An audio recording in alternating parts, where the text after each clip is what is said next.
일부 예배 드리면서 말씀을 시작하면서 무슨 말씀으로 시작할까 참 고민이 많았어요. 서론이 참 고민이 많았습니다. 왜 그러냐 하면은 분명히 어제 저녁까지 설교는 제가 워드 포 워드 다 쳐놨는데 아침에 이제 말씀을 시작하려고 그러니까 늘 성령이 주시는 또 생각과 마음들이 있습니다. 그래서 의지하고 기도하다 보니까 무언가 다른 걸 시작하기 원하시는 것 같은 마음이 들어서 그렇게 시작하려니까 일부 예배 쉽지 않았습니다. 오늘 2부 예배 하나님께서 많이 준비케 해주셔서 너무나 감사합니다. 일부 예배도 그렇게 해서 시작을 했습니다마는 몇 년 전에 한 성도님이 생각났어요. 그때 막 여기에서 박사학위를 마치신 성도님이셨는데 지금은 한국 가셔서 어디 교수님을 하고 계신 것 같습니다. 그 성도님과 대화 중에 이제 막 예수님을 배워가고 있는 중이었습니다. 같이 저와 함께. 그랬는데 예수를 막 영접하시고 이제 물어보시는 거예요. 목사님 가끔 영화 보십니까? 그래서 저도 이따금 봅니다. 그랬더니 그럼 목사님 꼭 보셔야 될 영화가 있습니다. 그게 뭡니까? 밀양이라는 영화는 꼭 보셔야 됩니다. 그래가지고 그래요.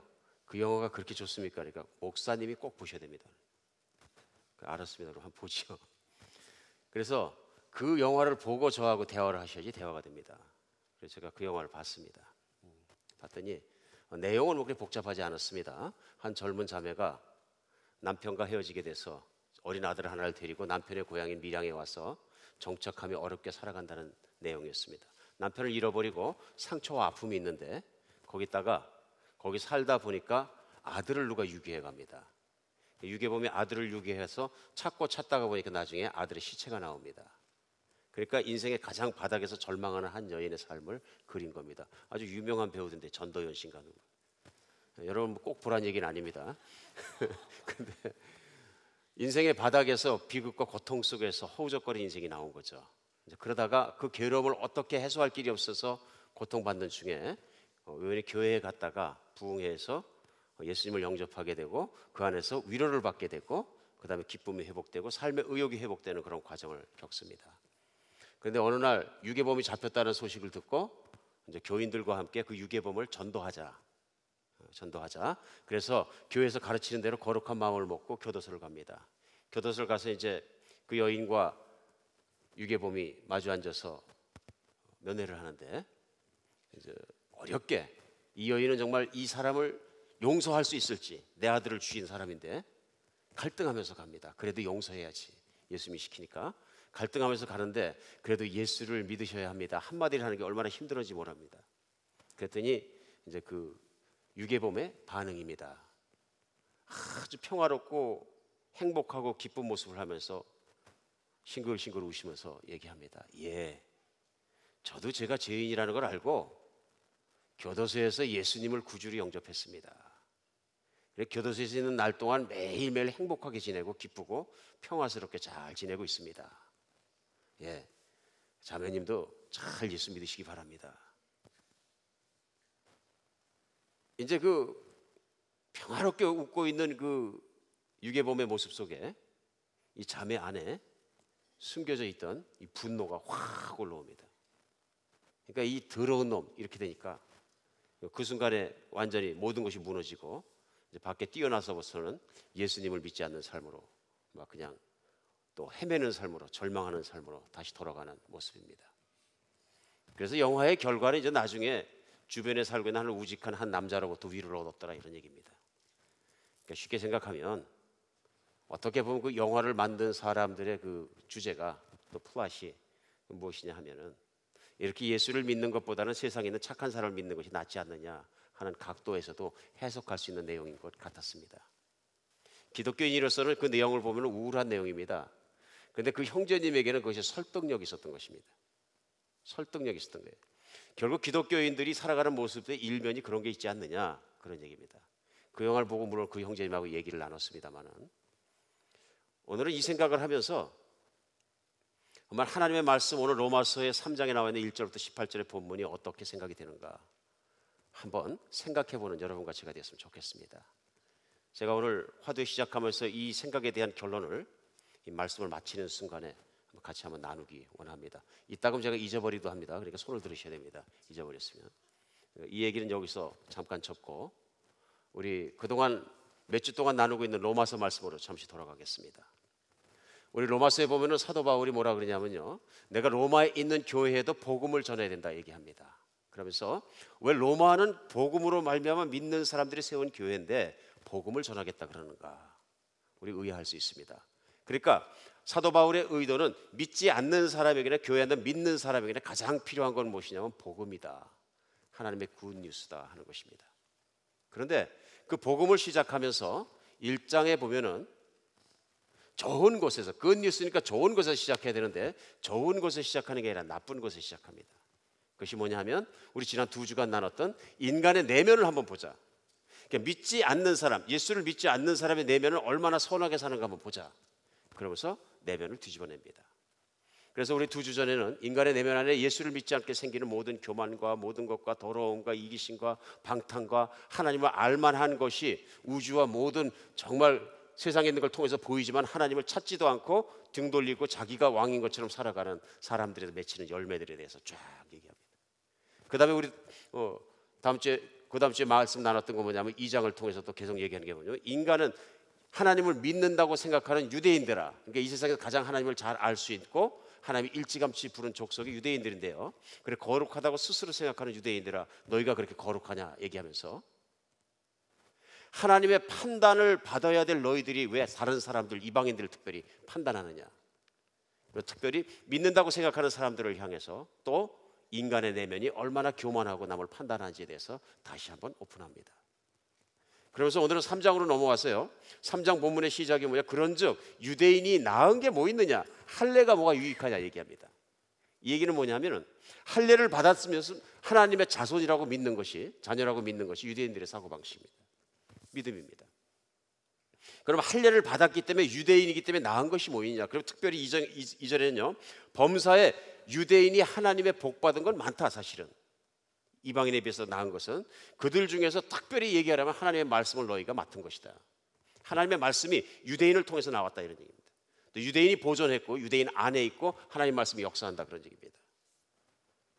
그런데 이 장에서 계속해서 반복해서 얘기했던 것처럼 그런 유대인이 다른 사람을 판단하고 정죄하고 어떤 일말의 교만함에 올라가 있다 그러면 이방인과 비교해서 더 나은 게 뭐 있느냐 얘기는 하나도 나을 것이 없다. 오늘 3장 1, 2절은 3절까지는 그렇게 시작합니다. 그렇게 시작하면서 쭉 더 내려와서 뭐냐 하면요 5절에 보면은 그러나 우리의 불의가 하나님의 의를 드러나게 하면 무슨 말을 하여 내가 사람의 말대로 하느니 진노를 내리시는 하나님이 불의하냐 이렇게 얘기합니다. 이게 무슨 말이에요? 하나님의 진노는 이방인이나 믿지 않는 사람에게나 유대인들에게나 똑같이 미친다 그런 얘기예요. 똑같이 미친다. 그러면서 말하는 게 뭐냐면요 10절에는요 기록된 바 의인은 없나니 하나도 없으며 깨닫는 자도 없고 하나님을 찾는 자도 없고 다 치우쳐 무익하게 되고 선을 행하는 자는 없나니 하나도 없도다. 그들의 목구녕은 열린 무덤이며 그 혀로는 속임을 일삼으며 이 입술에는 독사의 독이 있고 그 입에는 저주와 악독이 가득하고 그 발은 피 흘리는데 빠른지라 파멸과 고생이 그 길에 있어 평강의 길을 알지 못하고 18절입니다. 그들이 눈앞에 하나님을 두려워함이 없느니라. 오늘 여기까지 보겠습니다. 여기까지요. 지금 이방인과 유대인을 전체를 확 묶어가지고 결론을 내립니다. 오늘 성경의 말씀은 기록된 바, 성경의 말씀은 의인은 없나니 하나도 없고 깨닫는 자도 없고 찾는 자도 없고 다 치우쳐 선을 행하는 자가 없다 얘기하면서 모든 사람은 죄 아래 있다 선포합니다. 그래서 로마서 3장 9절은 그러면 어떠하냐 우리가 나으냐 아니라 우리는 누구냐면 유대인이에요. 사도 바울이 유대인이니까요. 난 게 없다. 유대인이나 헬라인이나 하나님을 안다고 생각하나 믿지 않는 사람이나 다 죄 아래 있다고 우리가 이미 선언하였느니라. 죄인이다. 그러니. 그러니까 이 땅에 있는 모든 사람들은 의인은 한 명도 없고 다 죄인이다 하는 것이 오늘 본문 내용에 선포하는 내용입니다. 어떤 공부 많이 하신 분이 책을 읽다 보니까 정리를 하셨는데 하나님을 제대로 믿지 않고 예수님을 제대로 믿지 않고 교회를 오래 다니는데 유익함이 있습니까? 그 유익함이 있습니다. 교회를 오래 다녔기 때문에 안 다니는 사람보다 죄를 덜 짓습니다. 또 유익함이 있습니다. 예, 유익함이 있습니다. 복음을 머리로 알 수 있습니다. 모르는 사람보다는 좀 낫습니다. 또 유익함이 있습니다. 예, 있습니다. 매일 교회를 다니기 때문에 어느 정도의 위안을 받습니다. 문제는 뭐냐면 그거 이상은 없습니다. 그런 얘기입니다. 사실은 신앙은 그거 이상의 것입니다.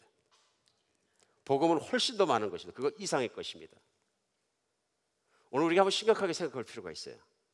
예수를 아예 안 믿는 분들은 교회 바깥에 있고 예수 믿는 분들은 교회 안에 있는데요.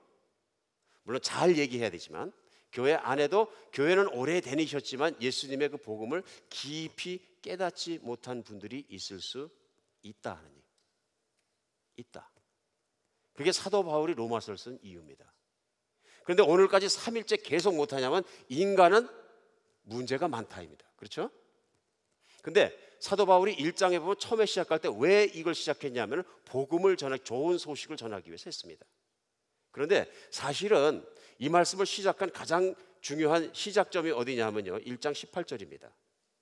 그 1장 18절에 보면은 사도 바울이 말씀을 시작하면서 뭐라고 말씀하냐면요, 하나님의 진노가 불의로 진리를 막는 사람들의 모든 경건하지 않음과 불의에 대하여 하늘로부터 나타난다. 내가 복음을 전해야 되겠다 결론을 내고 복음을 전한 첫 시작이 뭐냐면 1장 18절에 보면 하나님의 진노가 사람 가운데 임한다 입니다. 여러분, 하나님의 진노가 뭡니까? 진짜로 화났다는 거죠. 그러니까 얼마 정도요? 진노, 머리끝까지. 그러니까 화가 조금 날 수 있고 많이 날 수 있는데 하나님의 뜻대로 살지 않고 하나님의 의를 쫓아가지 않은 인간을 향한 하나님의 화가 어느 정도냐면요, 폭발될. 그냥 화가 나셨다. 하나님은 화가 나셨다 아니라 진노하신다. 메시지는 뭐부터 시작하냐면요, 하나님의 분노로부터 시작하는 거예요. 하나님의 분노. 그러니까 사도 바울이 시작하는 복음의 메시지는 하나님으로부터 시작해서 그 다음엔 하나님의 분노하시는 이유를 1장, 2장, 오늘 3장까지 설명하는 것입니다. 그러니까 무슨 얘기냐면은 하나님은 인간에 대해서 무지무지하게 화가 나셨다는 거예요. 오늘날 우리가 신앙생활하면서 신앙생활의 시작을 여기서부터 시작하지 않은 분들이 되게 많습니다. 하나님은 사랑이시다 에부터 시작을 합니다. 물론 사랑이시다에 시작해도 정확하게 오늘 로마서에서 복음을 말씀하시는 말씀대로 그 과정을 들어가면 됩니다. 아무리 사랑이시다에 시작할지라도 오늘 마지막 말씀에서는 그 과정을 지나가지 않으면 안 된다 하는 것입니다. 오늘 3장에 있는 본문이 선포하는 가장 중요한 건 뭡니까? 모든 사람은 다 죄 아래에 있다. 이 세상에 있는 한 사람도 빠짐없이 모든 사람은 죄를 질 수밖에 없고 하나님의 입장에서 볼 때는 하나님의 진노, 하나님의 분노를 피할 수는 없다 그러니. 오늘 이 말씀이 여러분들에게 또 저에게도 그렇게 기쁜 말씀은 아닙니다. 하나님은 당신에게 단단히 화가 나셨습니다. 누가 좋아하겠어요? 저도 불편합니다. 진노하시는 하나님의 모습을 생각하고 싶지가 않아요. 왜 그래요? 하나님의 진노와 인간의 진노를 컨퓨즈하거든요. 저는 진노하는 사람을 생각할 때마다 저를 가장 아프게 했던 사람이 생각이 나요. 육신적으로. 제가 군에 들어가 처음 훈련 받을 때 저를 훈련시키시는 우리 이름은 못 되겠습니다. 훈육관이 계셨어요. 이분이 총각이셨는데 평상시에는 좀 괜찮아 보이시는데 물론 이제 기합이나 그런 걸 많이 주시는데 이분이 이상하게 밤늦게 들어올 때가 있어요. 한 10시나 11시쯤. 그럼 자고 있는 저희를 다 깨우셔가지고 우리 교육생들을 모아놓으시고 뭘 얘기하시는데 저는 맨 앞에 늘 서 있었어요. 근데 이제 겁날 때가 언제냐면 이분이 코를 실룩실룩 하실 때 잘 보이는 거예요. 그러면서 톤이 낮아지는 거예요. 제군들 하면서 낮아지기 시작하면 오늘 죽었구나. 그런데 보면 맨 앞에서 술 냄새가 확 나는 거예요. 이제 이분이 이성이 아니라 다른 걸로 우리를 혼내겠구나. 아닌 게 아니라 그날은 코평수가 넓어지기 시작하면 코가 넓어진 것만큼 반 죽는 거예요.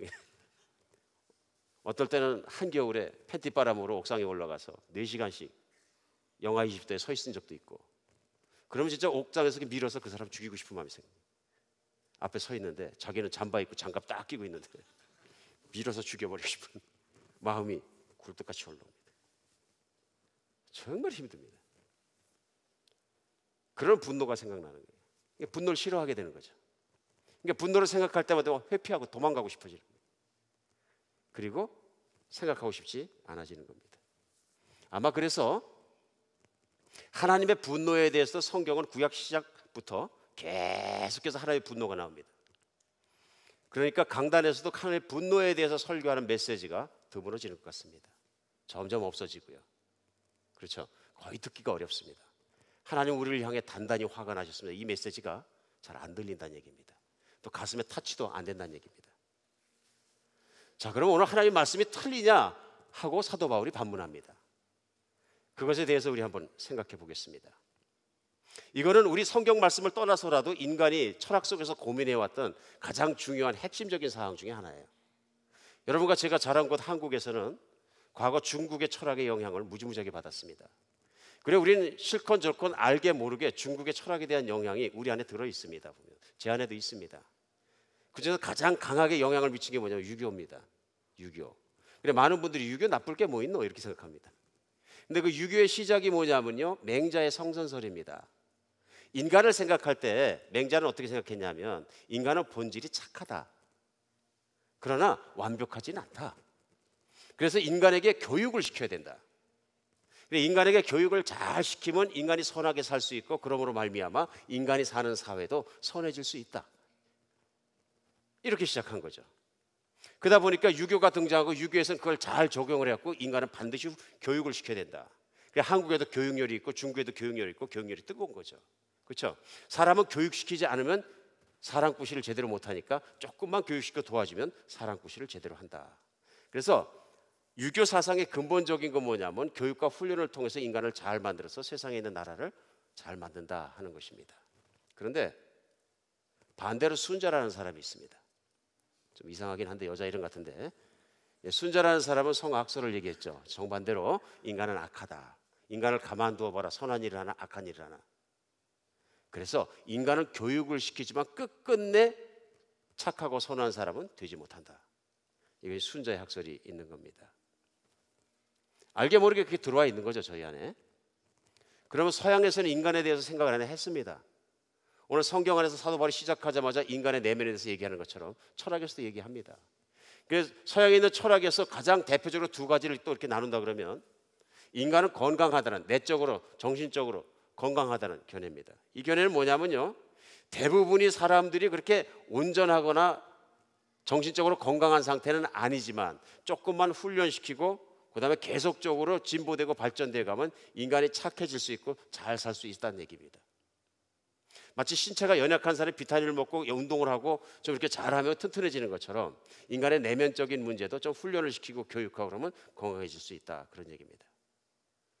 이제 이런 사람들의 사고방식이 뭐냐면, 그래서 인간은 과학이 발전하고 모든 게 발전하면서 점점 더 인간의 내면도 발전하에 가서 착해지고, 전국적으로 어떻게 되냐면 과학이 인간의 수명을 늘려주고 그 다음에 사람들의 착함이 좋은 유토피아가 될 수 있는 이상적인 나라와 제도를 만들어주고, 인간이 착해서 그 안에 살아서 만들어낼 때 언젠가는 인간의 힘으로 영원히 살아가는 시점이 올 수 있을 것이다. 그리고 인간이 가장 만족하는 그런 이상향을 지을 수 있을 것이다. 긍정적인 생각입니다. 두 번째 생각을 하는 사람도 있어요. 이 사람은 뭐냐면 인간은 병들었다. 인간은 본성이 심각하게 병들었기 때문에 그것은 이상적인, 인간을 보는 이상적인 관점일 뿐이다. 그런데 우리 현실적으로 봐야 되는 게 뭐냐 하면은 실제로 인간이 어떤 존재냐 하는 것은 과거에 살아왔던 과정을 보면 안다. 근데 과거에 살아왔던 과정은 인간이 과학이 발전하고 무슨 발전을 한 간에 인간의 본성은 좋아지지 않았다. 왜냐하면 인간의 전쟁은 갈수록 잔인해지고 갈수록 많은 사람이 죽었다. 1차 세계대전, 2차 세계대전을 보라. 얼마나 많은 사람이 죽었는가. 현대에는 전쟁이 없느냐? 현대에는 가진 자가 폭리를 하거나 가진 자가 안 가진 자를 마구 다루는 것은 없느냐? 권력이 있는 자가 권력이 없는 자를 누르고 그런 것이 없느냐? 갈수록 오히려 더 심해진다. 그래서 인간은 그런 면에서 병들었다. 희망이 없다. 여러분은 어느 쪽이십니까? 두 분 다가 아니길 바랍니다. 오늘 성경은 뭐라 그러십니까? 인간은 다 죽었다. 하나님 앞에서, 하나님의 진노 앞에서 인간은 다 죽었다.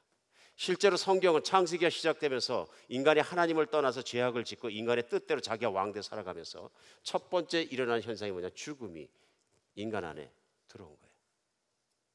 인간이 죽는다는 얘기는 창조자께서 계획하셨던 영원히 사는 관점과는 다른 것입니다. 그래서 인간에게 죽음이 들어왔고 죽을 만큼 인간이 죄를 지었다는 것이 오늘 로마서 3장의 결론입니다. 다 죄 아래 있다는 얘기는 죄를 안 지을 수 없다 그런 얘기입니다. 오늘 이런 말씀 나누니까 어떤 분들은 죄 아래 있다 그러면 죄가 많이 없는 사람도 있는데 그렇게 생각하실 분도 없지 않아 있습니다. 실제로 죄를 덜 짓는 분들 계십니다. 저도 그렇게 생각합니다. 특별히 누가 죄를 제일 적게 질까요? 죄하고 싸우는 사람이 제일 적게 집니다. 맞습니까? 그러니까 인간이 죄하고 싸우는데 가장 치열하게 싸우는 사람들이 누군지 아세요? 기독교인이 아닙니다. 기독교인이 아니에요. 불교 믿는 사람들이에요. 이거 저 목회자로서 설교자로 제가 그거 인정합니다. 이 불교 믿는 사람들은 얼마나 그걸 치열하게 싸우는지 모릅니다. 죄하고 싸우는데. 그러니까 우리가 아는 것처럼 그 성철 스님이란 분이 어떻게 인간이 저렇게 할 수 있을까 할 만큼 자기 자신의 모든 욕망을 거부하고 사신 분이에요. 그러니까 결혼하자마자 결혼 생활의 아늑함과 기쁨과 모든 즐거움을 내려놓고 출가했어요.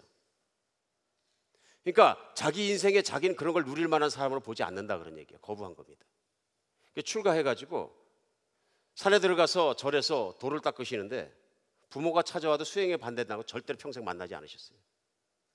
그 다음에 자기가 기고하는 곳에 철조망을 쳐놓고 10년 동안 사람을 들어오지 못하도록 막았어요. 사람들과 교제하고 웃고 떠들 수 있는 그런 권리를 다 내려놓겠다 그런 얘기입니다.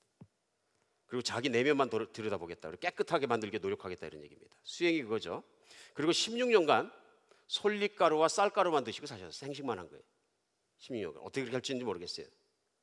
그리고 진짜 믿기 어려운 얘기가 뭐냐면 장자불화하고 다리 꼬고 앉아가지고 면벽수도 벽을 쳐다보면서 내 내면만 생각하고 깨끗하기 위해서 노력하면서 눕지 않고 잤다는 거예요.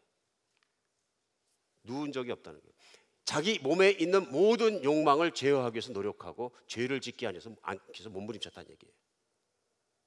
그리고 철저하게 자기가 갖고 간 게 뭐냐면 무소유, 무쾌락.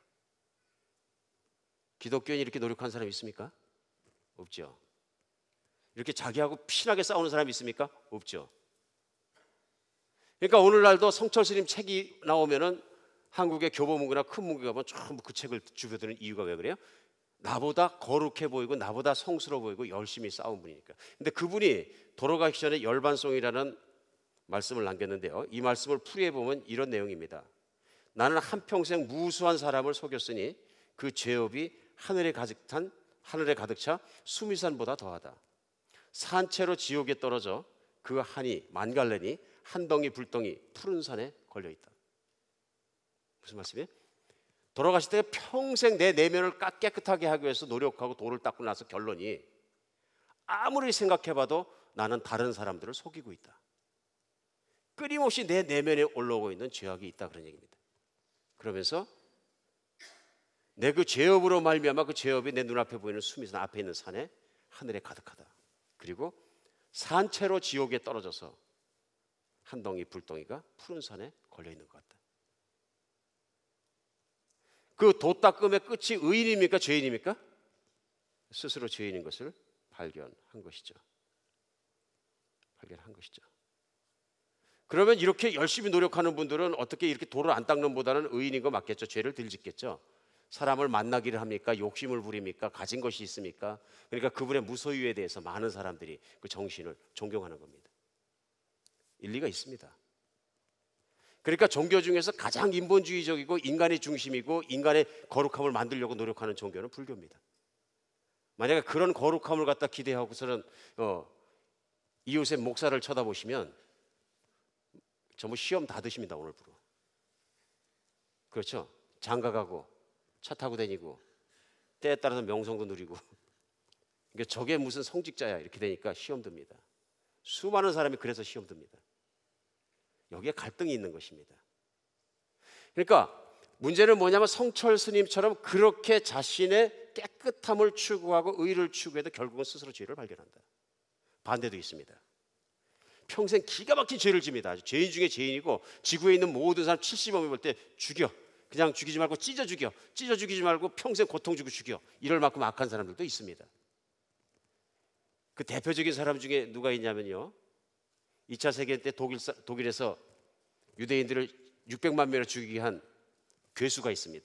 아히만이라는 사람인데요, 2차 대전에 끼고 아히만을 잡으려고 노력했는데 못 잡았어요. 오랜 세월을 못 잡았는데 유대인 한 사람이 쫓다가 나중에 몇십 년 만에 어디서 발견하냐면요, 아르헨티나에서 그 사람을 발견합니다.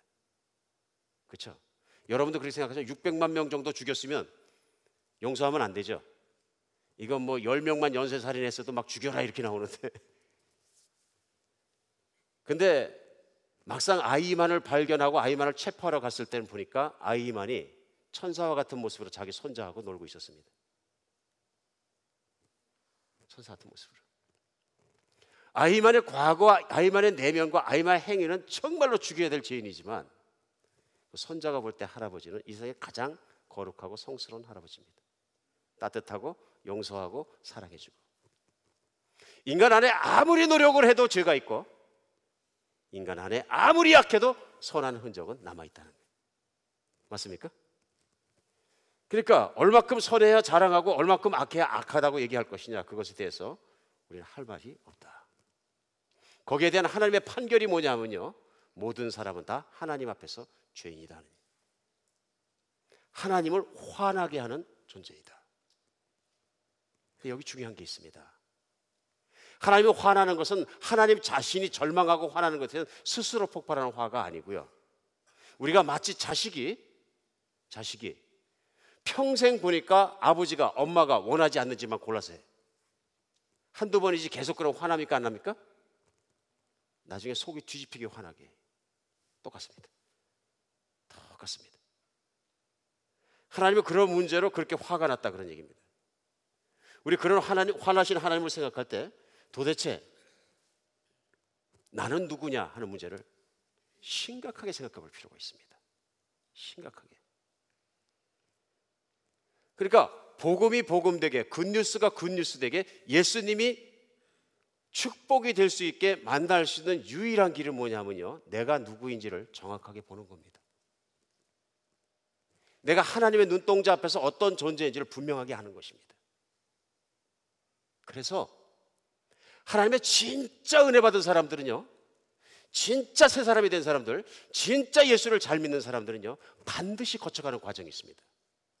그것이 뭐냐 하면 내가 얼마나 철저하게 나쁜 인간이라는 걸 뼈저리게 느끼는 겁니다. 뼈저리게 느끼는 거예요. 이걸 느끼지 않고 이 과정을 생략해 버리고도 나는 천국 가기 위해서 얼마든지 구원받을 수 있습니다. 그렇게 생각합니다. 그런데 그 과정을 생략해 버리고 나면은 그리스도인 같지 않은 그리스도인이 생긴다는 얘기예요. 이게 얼마나 중요한 것인지 모릅니다. 왜냐하면 뼈가 아플 만큼, 뼈가 썩을 만큼, 저릴 만큼 나는 죄인입니다 하는 것을 철저히 깨달으면 깨달을수록 우리는 우리 자신에게 의지하지 않고 나를 구원해 주실 분을 찾게 되어 있습니다. 뼈가 저리도록. 내 안에는 선한 게 진짜 하나도 없습니다. 왜 이렇게 더러운 거가 있는지 모르겠습니다. 내가 그렇게 생각하면 생각할수록 나는 나를 구원해 주실 하나님이 필요합니다. 이게 되는 거죠. 이것이요. 그래서 예수님께서 말씀하실 때도 너희가 세상에 사는 동안 내 생명을 미워하면 생명을 얻을 것이요, 내가 내 생명을 사랑하면 생명을 잃어버리라. 내가 내 자신의 내면을 들여다보고 미치도록 미워하면 버리고 싶어서 버려질 것이고, 그럼 내가 너에게 새 생명을 주겠다는 말씀. 바꿔서 얘기하면 인간이 조금이라도 자기 안에서 의롭다는 생각을 가지고 있으면, 조금이라도 가지고 있으면 하나님을 온전히 믿을 수 없다는 얘기입니다. 믿을 수 없기 때문에 사람은 그것이 싫으니까 하나님을 피해가기 원하고 실제로 이런 하나님의 말씀을 피해가기 원한다는 거예요. 그래 오늘 로마서 3장 18절은 맨 마지막에 뭐라고 선포하느냐면 그들의 눈앞에 하나님을 두려워함이 없느니라.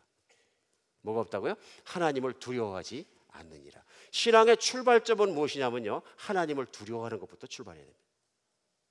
하나님을 무서워하는 것입니다. 그러니까 복음의 시작도 1장 18절에 하나님의 진노하심이 비진리로 진리의 하나님을 거스리고 그 말을 따라가지 않는 사람에게 있다 하면서 하나님의 분노가 그들 위에 있다 말씀하실 때, 우리에게 중요한 건 뭐냐면요, 그 두려움이 있기 때문에 하나님을 피해가 버리는 거예요. 싫어하는 거예요. 도망가 버리는 거예요. 심지어는 복음을 전할 때 불편한 얘기를 생략하고 지나가니까 복음을 전해서 우리가 하나님을 믿게 되는 가장 중요한 과정이 빠지는데요, 그게 뭐냐면은 회개예요. 회개입니다. 회개는 뭡니까? 나 자신을 믿고 내가 왕처럼 살아오면서 내 뜻대로 내 만족을 위해서 살아갔던 인생의 모든 일은 다 하나님을 화나게 하는 일이었습니다. 나는 내 자신을 너무나 믿습니다, 하나님. 그런데 듣다 보니까 내 자신은 정말로 어그리한 사람입니다. 이기적이고 교만하고 판단하고 정죄하고 조금만 난게 있으면 무시하고, 그런 자신의 모습을 보니까 내 안에 선한 것이 진짜 없는 것 같습니다. 이게 은혜란 얘기예요. 인생을 살다가 하나님을 믿지 않으면 그것이 안 옵니다. 근데 어느 순간인가 세상을 하나님이 만드시고 나도 하나님 만드시다는 믿음이 딱 들어오면 첫 번째 반응이 뭐냐면, 난 죽었다,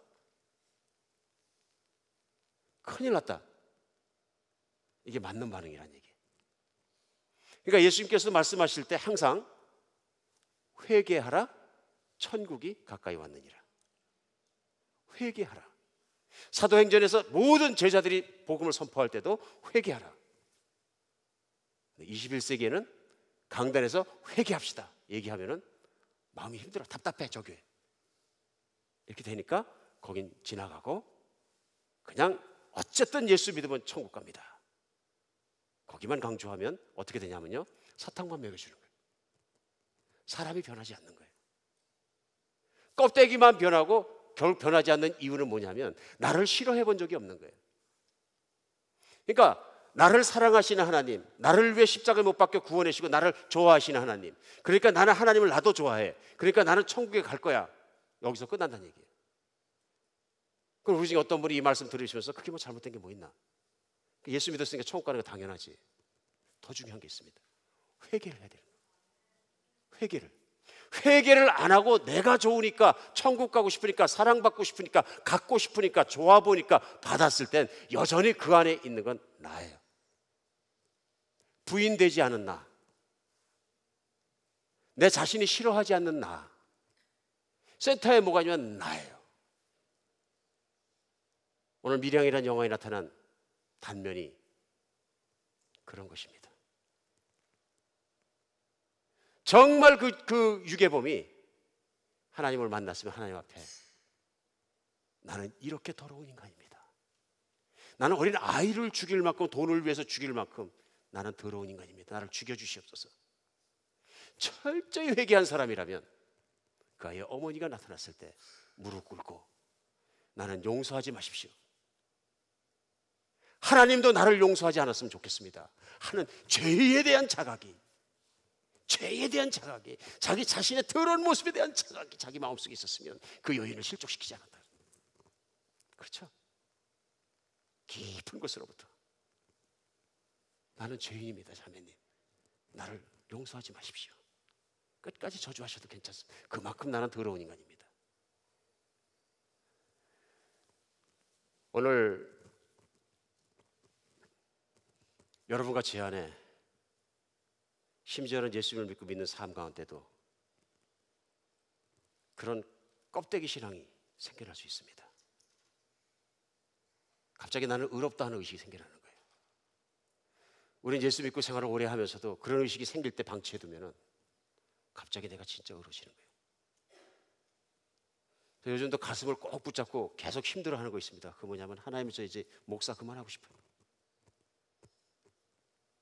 하나님 진심입니다. 목사 그만하고 싶어요. 하나님, 목사 안 했으면 혼자 하나님 앞에서 경건한 노력하고 살면 훨씬 편할 것 같아요. 목사 하니까 도전도 너무 많아요. 사람이 뭐라고 얘기하는 건 하나도 두렵지 않습니다. 그러나 내 마음이 교만해진과 싸우는 것도 너무 힘들어요. 그런 도전과 싸우는 거 없으면 얼마나 신앙생활 힘들겠습니까? 하나님, 저 이제 그만하면 안 돼요. 그런 마음이 들 때가 많이 있습니다. 예수님 바로 따라가는 거 너무나 어려운 일입니다. 그러나 성령이 임하시면 된다고 말씀하십니다. 예수님께서 요한복음에 제자들을 가르치시면서 그런 제자를 가르치면 뭐냐, 내가 가면 성령이 오시리라. 성령이 와서 하시는 일이 뭐냐면 너희들의 죄에 대하여, 의에 대하여, 심판에 대해서 깨닫게 하시리라. 하나님의 분노하신 진노하신 눈동자 밑에 너희가 있는 것을 깨닫고 나면은 하나님의 의가 무엇인지 분명히 깨닫게 되고, 그때는 너희가 성령 충만함 받아서 바짝 엎드렸을 때 내가 왜 너희를 위해서 십자가에 죽고 너희를 사랑하는지 알게 될 것이다. 은혜라고 표현합니다. 유일하게 은혜 받은 사람들은 어떤 사람들이냐면요, 나는 내 안에 의롭다고 얘기할 수 있는 게 털끝만큼도 없습니다. 그걸 가슴속 깊은 곳까지 느낀 사람만이 진정한 그리스도인. 그런 사람만이 자기를 부인하고 deny myself, 예수 그리스도의 십자가와 연합하고 예수만 사랑하고 예수로 만족하고 예수를 붙잡고 그 앞에 겸손하고 예수님이 아닌 것은 다 털어내고 살 수 있는 진정한 예수의 제자, 진정한 예수의 사람의 삶이 가능해지는 것이거든요. 우리 현대 기독교에서 문제는 뭐냐면 그 과정을 지나가지 않고 철저한 회개와 철저한 자기 부인과 철저한 그런 삶을 지나가지 않고 예수를 믿게 되면 내 안에 있는 자기의가 일어나서 판단하고 정죄하고 아프게 하는 모든 것이 일어나는 것이죠. 오늘 밀양이라는 영화를 만드신 제작자들 제가 이해합니다. 그러나 그 제작자가 기독교인을 보고 시니컬하게 바라보는 그 시선과 정죄와 모든 것이, 또 그런 눈이, 그런 아픔이 하나님으로부터 그 제작자를 본다는 것도 이해해야 되는 것이죠. 맞습니까? 아무리 내가 거룩해지려고 노력해도 실패하는 스님과 같이 우리 인생은 인간 가지고 안 되는, 해결 안 되는 문제가 있다는 것을 깨닫고 주님 앞에 무릎 꿇어야 되는 것이죠. 하나님 앞에 무릎 꿇어야 되는 것이죠.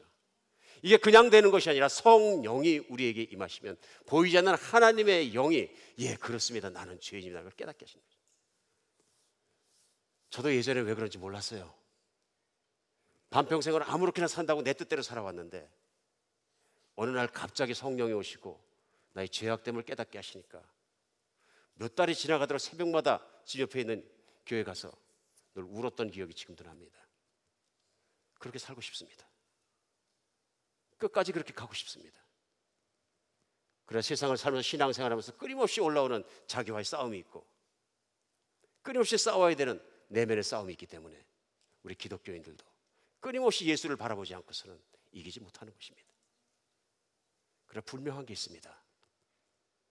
그 예수님을 믿게 되고 그 예수님 앞에 나의 부족한 모든 것을 내리고 나서부터는 달라진 건 분명합니다.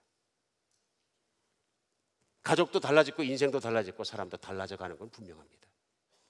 우리는 완전하다는 것도 아니고 하나님 안에 달라지는 것이 가장 중요하다고 저는 믿습니다. 여러분의 신앙은 어떻습니까? 삶은 어떻습니까? 하나님 앞에 나는 죄인입니다 하는 자세는 잘못된 자세가 아닙니다. 우울증이 걸려서 그런 것도 아닙니다. 실체를 보는 것뿐입니다. 그리고 우리가 그 자리에 들어가면 들어갈수록 우리의 예수님은 더 깨끗하고 더 크게 내가 의지할 만한 분으로 보이는 것 아니겠습니까? 오늘 예수님 아직 믿지 않는 분에게 여쭙겠습니다. 내가 믿던 믿지 않던 하나님은 살아계십니다. 살아계십니다. 그리고 그 하나님은 당신을 향해서 너는 신이 아니라고 말씀하십니다. 너는 세상을 짓지 않았고 너는 신이 아니라고 분명히 말씀하십니다. 겸손하시기 바랍니다. 세상에서 가장 똑똑한 사람도, 가장 잘난 사람도, 가장 권력 많은 사람도, 돈 많은 사람도 죽음 앞에서는 덧없이 무릎 꿇는 것입니다. 하나님 앞에 무릎 꿇는 오늘 되었으면 좋겠습니다. 무릎 꿇어짐이 없으니까, 하나님을 두려워함이 없으니까, 오늘 3장 마지막 절에 하나님을 두려워함이 없으니까 은혜도 없는 것입니다. 현대 기독교인들이 반드시 찾아야 될 것이 뭐냐면요, 하나님을 경외하는 것입니다. 두렵고 떨리는 마음으로 바라보는 것입니다. 그 다음에 사랑을 깨닫게 되는 것이죠. 사랑이 먼저가 아니라 하나님을 알고 하나님 앞에 두려움이 먼저입니다. 그리고 항상 하나님 앞에 두려움을 가지고 그 사랑에 감사하는 마음으로 사는 것이 저는 맞다고 생각합니다. 오늘 로마서의 말씀이 인간의 정말로 교만함과 잔인함과 나쁨에서 시작한 것처럼 오늘 다시 한번 복음에 돌아가는 믿는 사람이 되었으면 좋겠습니다. 뿐만 아니라 내가 지금까지 진실로 예수 믿지 않았더라도 오늘부터는 그 하나님 앞에 무릎 꿇을 수 있는 겸손함을 발견하는 그런 복 있는 사람 되시기를 간절히 바랍니다. 기도하겠습니다.